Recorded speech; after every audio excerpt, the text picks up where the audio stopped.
Question number 6. ഈ question actually work energy power and rotation ഈ രണ്ട് ചാപ്റ്ററിലും നമ്മൾ പഠിച്ച കോൺസെപ്റ്റ് മിക്സ് ചെയ്തിട്ട് അല്ലെ കൺസർവേഷൻ ഓഫ് മെക്കാനിക്കൽ എനർജി കൂടി യൂസ് ചെയ്ത് ചെയ്യുന്ന പ്രോബ്ലം ആണ്. ക്വസ്റ്റൻ നോക്കാം.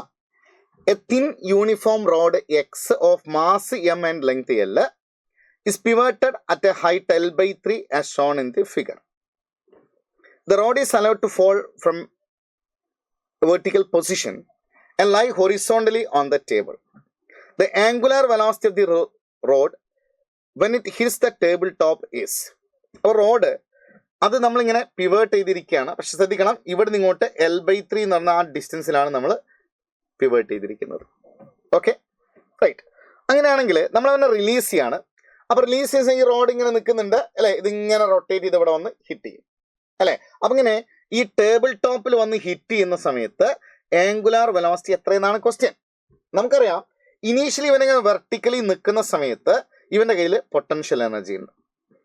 ഓക്കെ, ഇത് റൊട്ടേറ്റ് ചെയ്യുന്ന സമയത്ത് ഗ്രാജുവലി ആ പൊട്ടൻഷ്യൽ എനർജി എന്തായിട്ട് കൺവേർട്ട് ചെയ്യും?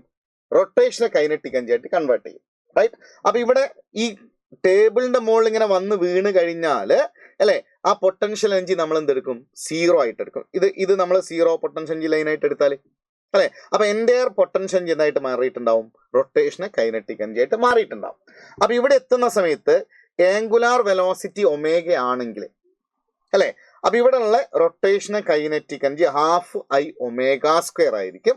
അത് ഇനീഷ്യലി ഉള്ള പൊട്ടൻഷ്യൽ എനർജി ആയിരിക്കും. അതാണ് നമ്മുടെ ലോജിക്ക്. ഓക്കെ, അത് ഞാൻ നിങ്ങളോട് പറയാണ്. അപ്പൊ എന്റെ കോൺസെപ്റ്റ് എന്താ? അവിടെ ഇനീഷ്യലി റിലീസ് ചെയ്യുന്ന സമയത്തുള്ള പൊട്ടൻഷ്യൽ എനർജി എത്രയാണോ അത് ഹിറ്റ് ചെയ്യുന്ന സമയത്തുള്ള എന്തിന് ഈക്വൽ ആയിരിക്കും? റൊട്ടേഷണൽ കൈനറ്റിക് എനർജിക്ക് ഈക്വൽ ആയിരിക്കും. ഇതാണ് എൻ്റെ കോൺസെപ്റ്റ്. ഓക്കെ, അത് ഞാൻ പറയാണ്. ഈ റിജിഡ് ബോഡിനെ നമ്മൾ എന്താണ് കൺസിഡർ ചെയ്യാം മക്കളെ? അതിന്റെ സെന്റർ ഓഫ് മാസിൽ നിൽക്കുന്ന അതിന്റെ മാസിൽ ഒരു പാർട്ടിക്കിൾ ആയിട്ടല്ലേ കൺസിഡർ ചെയ്യുന്നത്. സപ്പോസ് ആ സെന്റർ ഓഫ് മാസ് നമ്മളെ ഈ ടേബിളിന്റെ ടോപ്പിൽ നിന്ന് ഒരു H ഹൈറ്റിലാണ് എന്ന് വിചാരിക്കുക.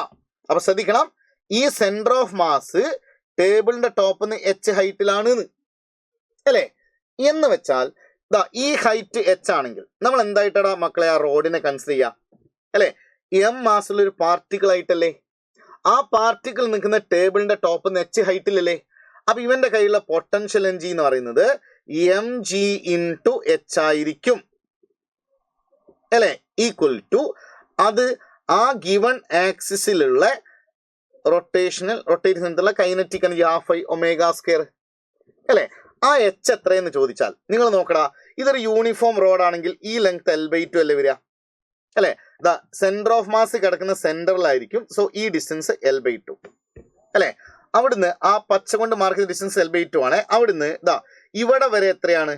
L/3 അല്ലടാ അല്ലെ. അപ്പൊ ഈ H എന്ന് പറയുന്നത് ഈ ഡിസ്റ്റൻസ് അല്ലേ H അല്ലെ.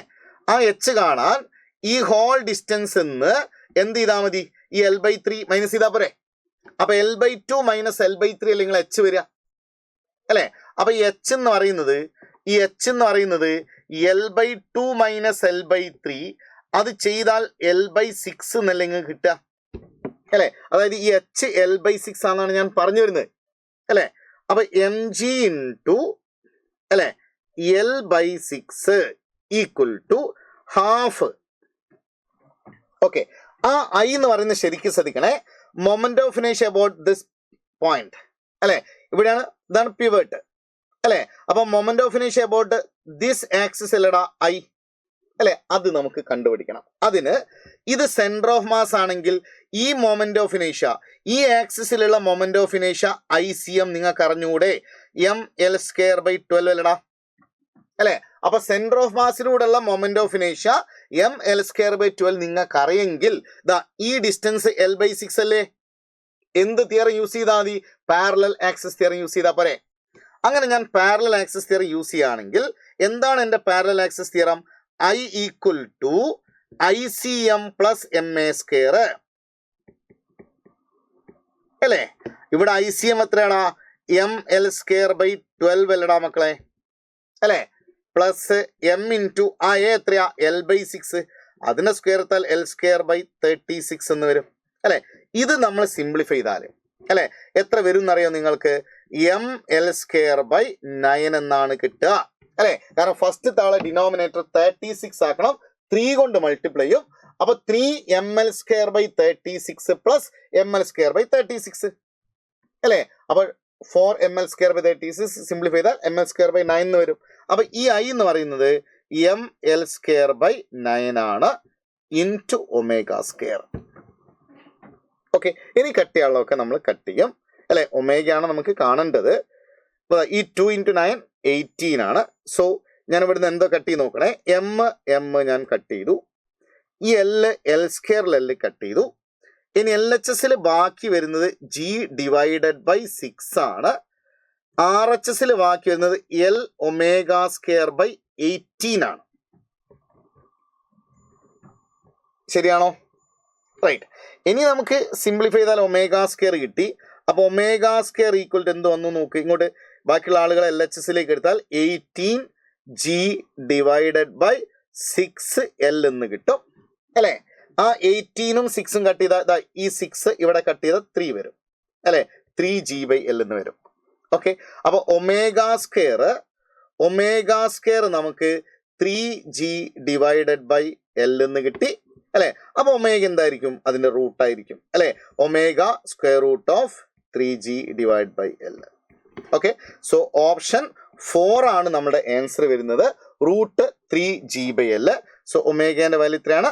√3G/L എന്നാണ് നമുക്ക് കിട്ടുന്നത്. So omega equal to √3G/L. Option 4. Okay.